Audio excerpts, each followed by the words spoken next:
नमस्कार, आपका बहुत बहुत स्वागत है। मैं हूं आपके साथ वर्षा शर्मा और रुक करेंगे उत्तर प्रदेश की खबरों की ओर। बिहार के चुनावी दंगल में सीएम योगी आदित्यनाथ हुंकार भर रहे हैं। दीघा विधानसभा क्षेत्र में जनसभा को संबोधित कर रहे हैं सीएम योगी आदित्यनाथ और इसके साथ ही धुआंधार प्रचार किया जा रहा है। एनडीए के समर्थन में वोट की अपील कर रहे हैं और जनसभा को संबोधित करते हुए सीएम योगी आदित्यनाथ क्या कुछ कह रहे हैं, आइए आपको सुनवाते हैं। कांग्रेस, आरजेडी और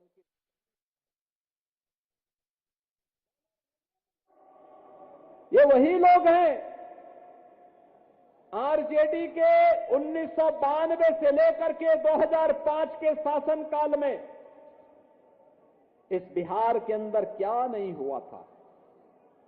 बिहार के अंदर जातीय संघर्ष, लगभग 6 दर्जन बड़े जातीय नरसंहार की घटनाएं घटित हुई थी बिहार में।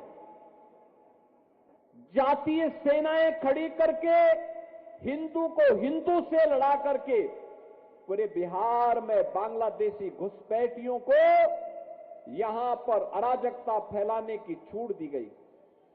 हिंदू को हिंदू से लड़ाने और दूसरी तरफ तुष्टीकरण की पराकाष्ठा पे चलते हुए हर माफिया को अपना शागिर्द बनाने की घोड़ बिहार के अंदर जो 1992 से लेकर के 2005 के बीच में प्रारंभ हुई, इसने बिहार के सामने पहचान का संकट खड़ा किया। कोई भी आईपीएस, कोई भी आईएएस, कोई भी आईएफएस बिहार के अंदर नौकरी करने को तैयार नहीं। आप जब डीजीपी को मुंशी कहकर के बुलाएंगे, मुख्य सचिव को बाबू बोल करके बुलाएंगे, ट्रांसफर और पोस्टिंग एक उद्योग हो जाएगा, निवेशकों को अपहरण करेंगे, कोई भी नहीं आएगा। और यही बिहार के पास होता था। कैसे लूट खसोट, बेटी और व्यापारी की सुरक्षा पे कैसे सेंध लगती थी, बच्चों तक को नहीं बख्शा जाता था। ये बिहार के सामने संकट किसने खड़ा किया था? यही आरजेडी है, यही कांग्रेस है जो इस पाप के भागीदार है। और वही एहसास कराने के लिए आज आपके पास आए हैं। आज के बिहार के पास क्या नहीं है? आज तो फिर बिहार अपने स्वर्णिम युग की ओर अग्रसर हुआ है। बिहार सड़क की कनेक्टिविटी, रेल की कनेक्टिविटी, पब्लिक ट्रांसपोर्ट के लिए मेट्रो की व्यवस्था, एयरपोर्ट की कनेक्टिविटी और इनलैंड वाटरवे, जल मार्ग से हल्दिया से पटना होते हुए अयोध्या और प्रयागराज को जोड़ने की व्यवस्था, बिहार के अन्नदाता किसानों की उपज को और यहां की फैक्ट्रियों में बनने वाले प्रोडक्ट को दुनिया के मार्केट में पहुंचाने के लिए ड्राई पोर्ट से लेकर के बंदरगाह बनाने की कार्रवाई ये तेजी के साथ आगे बढ़ रही है। आज बिहार एनआईटी है, आईएम है, एम्स है, मेडिकल कॉलेजेस की श्रृंखला है, इंजीनियरिंग कॉलेजेस की श्रृंखला है। यहां पर आज स्मार्ट सिटी के दर्शन हो रहे हैं। यही सिटी डेवलप हो रही है। बिहार अब सेमीकंडक्टर के एक नए हब के रूप में अपने आप को स्थापित कर रहा है। बहनों और भाइयों, बिहार के नौजवानों की गलती उस समय नहीं थी जब बिहार के नौजवानों के सामने पहचान का संकट खड़ा हुआ था। बिहार का नौजवान तो हमेशा से मेधावी रहा है। अपनी मेधा से दुनिया के अंदर जहां कहीं गया है लोहा मनवाया है। बिहार के नौजवान के सामने संकट की स्थिति पैदा की थी इन लोगों ने, जो लोग जातीय आधार पर समाज को बांटने का पाप किए थे। बिहार को नक्सल हिंसा की चपेट में लाए थे। 2005 में बिहार ने गड़ाई ली, फिर से बिहार खड़ा हुआ और आज बिहार विरासत और विकास के जिस अभियान के साथ आगे बढ़ा है, कल्याणकारी योजनाओं के साथ आगे बढ़ा है, ये नया बिहार है। ये बिहार जिस बिहार पर आज भारत भी गौरव की अनुभूति करता है। बहनों और भाइयों, याद करिए, हम लोग आए थे पिछले चुनाव के समय और तब हमने कहा था कि अब आपको नारा लगाने की आवश्यकता नहीं पड़ेगी, आपके नारे हम यूपी में हकीकत में बदल डालेंगे। हमने कहा था, उससे पहले हम लोग आते थे, लोग कहते थे रामलला हम आएंगे, मंदिर वहीं बनाएंगे। हमने कहा बनाएंगे नहीं, बन गया राम मंदिर, आज अयोध्या में खड़ा हो गया। अब कोई संदेह है क्या? और जब अयोध्या में रामलला का मंदिर बन गया तो सीतामढ़ी में भी मां जानकी का मंदिर बन रहा है, क्योंकि अयोध्या और बिहार का मिलन तो राम और जानकी के मिलन से ही प्रारंभ होता है और यह अटूट संबंध हमेशा था, हमेशा रहेगा। और उसी संबंध को बनाने के लिए मोदी जी प्रधानमंत्री बने तो मोदी जी ने कहा अयोध्या को सीतामढ़ी से जोड़ने के लिए 4 लेन की कनेक्टिविटी दो। 6155 करोड़ रुपए इसके लिए दे दिए। काम युद्ध स्तर पर प्रारंभ हो गया है। बहनों और भाइयों, राम की संस्कृति पर हम गौरव की अनुभूति करते हैं। दुनिया राम की संस्कृति को, बुद्ध की संस्कृति को मानती है, लेकिन कांग्रेस, आरजेडी और सपा ये राम और कृष्ण की संस्कृति पर विश्वास नहीं करती। कांग्रेस ने कहा राम हुए ही नहीं। आरजेडी ने राम मंदिर की रथ यात्रा को रोक दिया था। समाजवादी पार्टी ने राम भक्तों पर गोलियां चला करके अयोध्या को लहूलुहान किया था, लेकिन तब भी राम भक्त कहता था रामलला हम आएंगे, मंदिर वहीं बनाएंगे, लाठी डंडा खाएंगे, मंदिर वहीं बनाएंगे। और मंदिर बन गया ना। अयोध्या दुनिया की सुंदरतम नगरी बन गई है, देश की पहली सोलर सिटी। आज कोई अयोध्या आता है, अभी मैं एयरपोर्ट पे था। उत्तर प्रदेश के मुख्यमंत्री योगी आदित्यनाथ बिहार के मुजफ्फरपुर क्लब मैदान में जनसभा को संबोधित करने के लिए पहुंचे। इस दौरान उन्होंने मुजफ्फरपुर विधानसभा सीट से भाजपा उम्मीदवार रंजन कुमार के लिए समर्थन मांगा। इस दौरान जनसभा को संबोधित करते उन्होंने राजद, कांग्रेस और सपा समेत महागठबंधन के सभी दलों पर निशाना साधा। उन्होंने राजद के शासनकाल को अपहरण उद्योग बताया। सीएम योगी ने कहा कि आरजेडी के शासन में बिहार के अंदर 30,000 से अधिक अपहरण की घटनाएं घटी हुई हैं। तब पटना हाईकोर्ट ने टिप्पणी की थी कि सरकार का संचालन गुंडों के द्वारा किया जा रहा है। जाति हिंसा और बूथ चोरी ये आरजेडी का मॉडल था। कोई आईएएस, आईपीएस, आईपीएस बिहार में विकास कार्यों की सराहना की और एनडीए के पक्ष में मतदान करने की अपील की।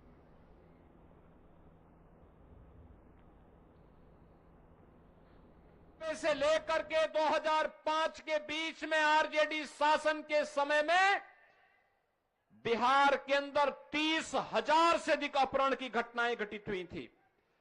कोई व्यापारी, कोई जमींदार, कोई उद्यमी, कोई डॉक्टर, कोई इंजीनियर बिहार के अंदर सुरक्षित नहीं था। और गोलू अपहरण कांड, कैसे बच्चे भी सुरक्षित नहीं थे, यह भी आज हम सबको वे घटनाएं स्मरण हो आती हैं, क्योंकि मुजफ्फरनगर गोरखपुर से दूर नहीं है, उत्तर प्रदेश से दूर नहीं है। यहां के लोगों का मुख्य बाजार या तो मुजफ्फरपुर है या फिर गोरखपुर। और हम लोग जब उन घटनाओं को देखते थे तो खून खौलता था कि एनडीए की सरकार आती तो इनको ठिकाना लगाते, इन माफिया और इन गुंडों को। और बहनों और भाइयों, उस समय क्या स्थिति थी? 6 बजे के बाद 1992 से लेकर के 2005 में बिहार के अंदर कर्फ्यू जैसा माहौल हो जाता था। और तब पटना हाई कोर्ट ने टिप्पणी की थी कि सरकार का संचालन गुंडों के द्वारा किया जा रहा है। नौजवानों के साथ खिलवाड़ होता था, पेपर लीक एक धंधा हो गया था और गरीबों को तो राशन नहीं मिल पाता था। लेकिन जानवरों का राशन भी चारा घोटाले के नाम पर 900 करोड़ का चारा घोटाला इसी बिहार की धरती में हुआ था। बहनों और भाइयों, कोई आईएएस, कोई आईपीएस, कोई आईएफएस बिहार में कार्य करने को तैयार नहीं था, क्योंकि उस समय के मुख्यमंत्री के पीकदान को कौन अधिकारी लेकर के ढोए, ये तो बिहार की पहचान हो गई थी। तो बिहार के डीजीपी को मुंशी बोल करके बुलाते थे, चीफ सेक्रेटरी को बाबू बोल करके बुलाते थे। बिहार की पहचान आरजेडी और कांग्रेस ने के इस नापाक गठबंधन ने तार तार करके रख दिया था। बिहार के नौजवानों के सामने पहचान का संकट। बिहार के अन्नदाता किसान प्लान करने के लिए मजबूर हो गए थे। कोई उद्यमी उद्यम लगाने को तैयार नहीं था, व्यापारी प्लान करने के लिए तैयार बैठा हुआ था। और बिहार के अंदर विकास के कार्यों के लिए जब कोई व्यक्ति कहता था कि सड़क बननी चाहिए, तो लोग कहते थे नहीं नहीं सड़क मत बनाओ, सड़क बनेगी तो ऐसा ना हो कि तुम्हारे गलत कार्यों को रोकने के लिए पुलिस आ जाएगी। यही तो बोला जाता था ना बिहार के पास। लेकिन बहनों और भाइयों, जो बिहार के अंदर उस समय था, जातीय हिंसा, रोड चोरी, तालाब चोरी, पुल चोरी, बूथ चोरी, ये आरजेडी का मॉडल था बिहार का। आरजेडी यही करती थी। ये लोग बिहार के अंदर किस प्रकार का माहौल पैदा किए थे? खानदानी लुटेरों ने खानदानी माफियाओं को जन्म दिया, और वही फिर से ये लोग दोहराना चाहते हैं। आज जब बिहार अपने गौरव की पुनर्स्थापना के लिए एनडीए की डबल इंजन की सरकार प्रधानमंत्री मोदी जी के नेतृत्व में और बिहार में नीतीश बाबू के नेतृत्व में बिहार जब अपनी पहचान को फिर से स्वर्णिम बिहार के रूप में बनाने के लिए तेजी के साथ आगे। बिहार में विधानसभा चुनाव के प्रचार के लिए यूपी के सीएम योगी आदित्यनाथ दरभंगा पहुंचे। यहां के केवटी विधानसभा क्षेत्र में उन्होंने बीजेपी प्रत्याशी के पक्ष में जनसभा को संबोधित किया। इस दौरान योगी ने कांग्रेस और राजद के साथ सपा प्रमुख अखिलेश यादव पर भी हमला बोला। उन्होंने कहा कि कांग्रेस और इनका पार्टनर एक उत्तर प्रदेश है। ये राम के घोर विरोधी हैं। जो राम का विरोधी होगा वह हमारा भी विरोधी होगा। सीएम योगी ने जनता से कहा कि आपने गांधी जी के 3 बंदरों के बारे में तो जरूर सुना होगा। गांधी जी ने उनको उपदेश दिया था कि बुरा मत बोलो, बुरा मत सुनो और बुरा मत देखो। अब महागठबंधन में 3 बंदर आ गए हैं, जो पप्पू, टप्पू और अप्पू के नाम पर है। पप्पू अच्छा बोल नहीं सकता, टप्पू अच्छा देख नहीं सकता और अप्पू सच सुन नहीं सकता, इसलिए दुष्प्रचार कर रहे हैं।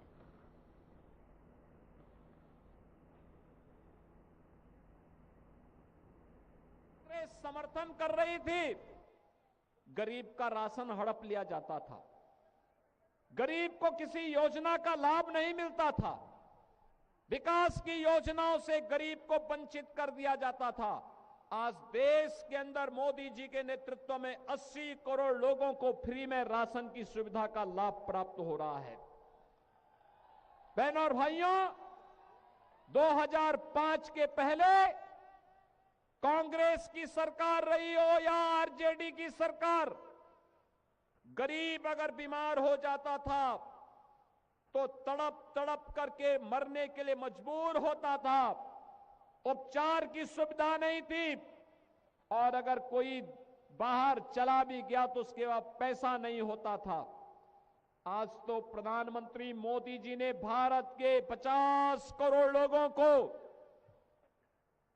आयुष्मान भारत के अंदर प्रतिवर्ष 5 लाख रुपए की स्वास्थ्य बीमा प्रदान कर दी है। आप कहीं भी जाइए, उपचार कराइए।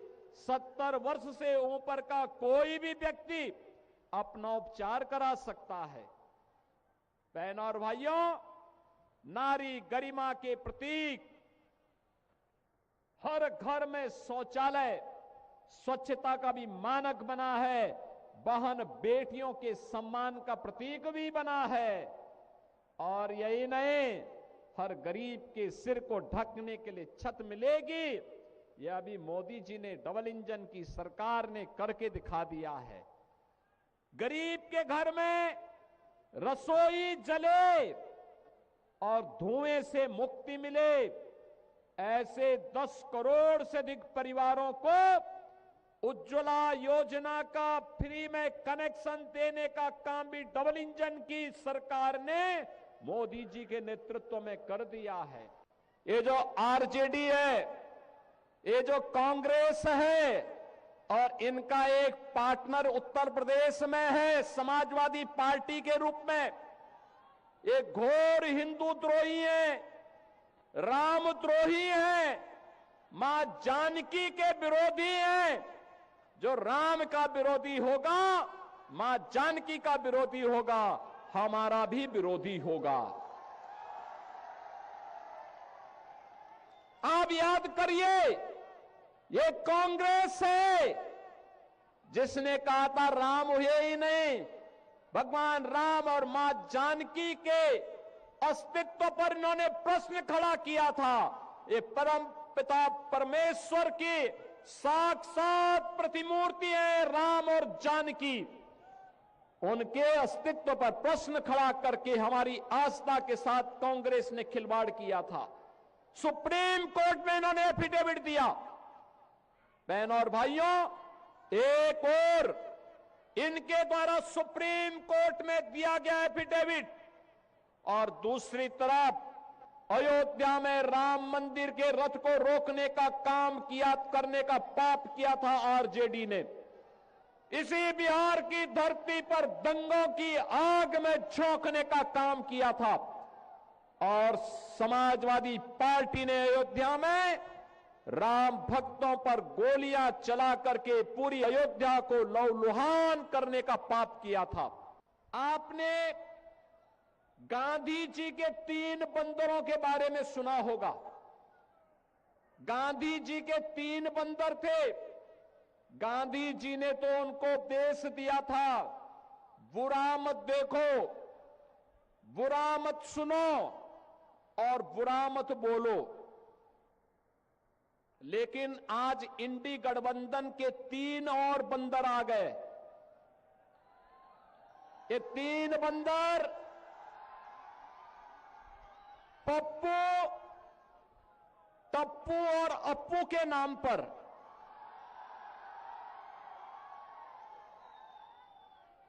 पप्पू, टप्पू और अप्पू के नाम पर पप्पू सच बोल नहीं सकता, अच्छा बोल नहीं सकता, टप्पू अच्छा देख नहीं सकता, और अप्पू सच सुन नहीं सकता। इन लोगों को एनडीए सरकार के द्वारा किए गए विकास दिखाई नहीं दे रहे, उसकी खुशबू इनको सुनाई नहीं दे रहा है, दिखाई नहीं दे रहा है। ये उसके बारे में बोल नहीं सकते, सुन नहीं सकते, देख नहीं सकते, और इसीलिए तो दुष्प्रचार कर रहे हैं।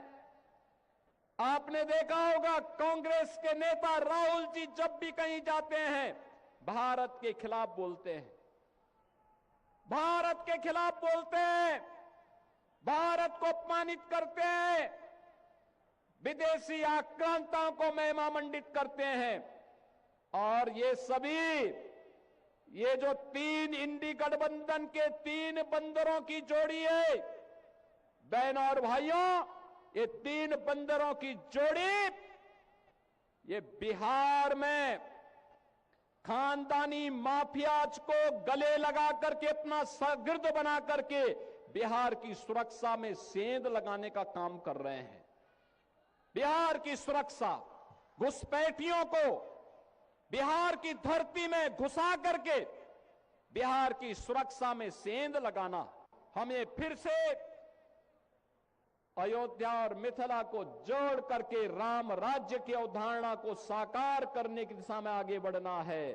और राम राज्य की अवधारणा ये तभी आएगी जब बिहार में एनडीए की सरकार आएगी।